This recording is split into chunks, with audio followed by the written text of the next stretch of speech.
Bago makarating sa inyo, alam mo ba kung saan nanggagaling ang mga products na ito? Eto! Paano naman ang mga to? This is lunch! At sa araw na to, akala ng karamihan basta binili lang ito sa online o sa mall.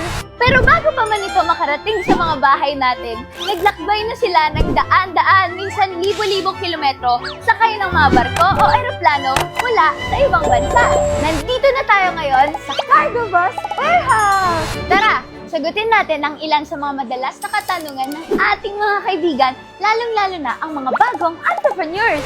Karamihan sa mga bagong nagbe-business, natatakot kasi akala nila kapag gusto mo mag-import, kailangan bayaran mo agad yung isang buong container. Pero ang totoo, hindi! Imagine mo to, nag-rent ka ng van papuntang Baguio. Kung ikaw lang mag-isa, sayang naman yung gas, yung toll, at yung space. Kung babayaran mo lang mag-isa, yung buong van. Di ba mas tipid kung may kasama kang ibang pasahero tapos hati-hati na lang kayo o kaya ambagan sa arkela? Parang carpool.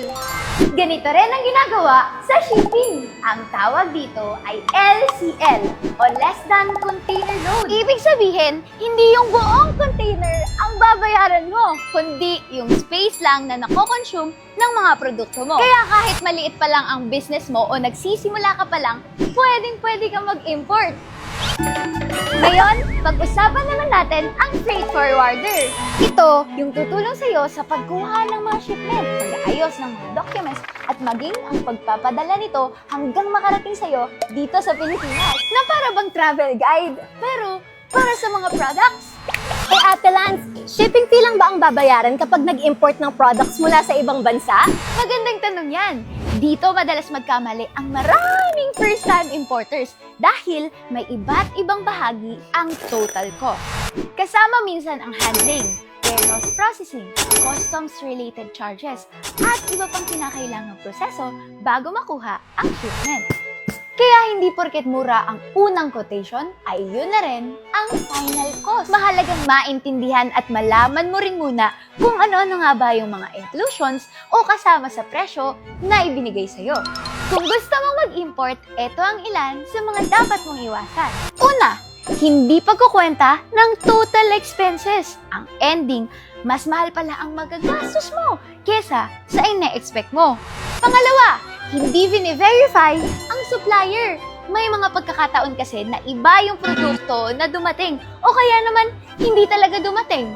Kaya mahalaga na i-verify mo sila bago pa mahuli ang lahat. Pangatlo, mali ang sukat o timbang na binibigay.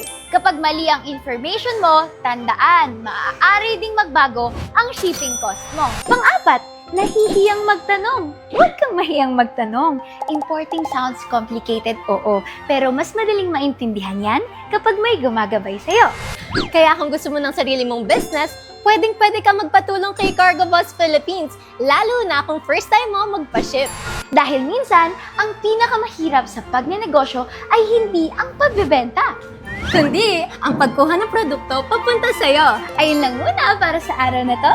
Tandaan, hindi mo kailangan palagi ng malaking kumpanya para makapag-import ka. Kahit maliit na negosyo o nagsisimula ka pa lang, posible yan! God bless! Keep safe!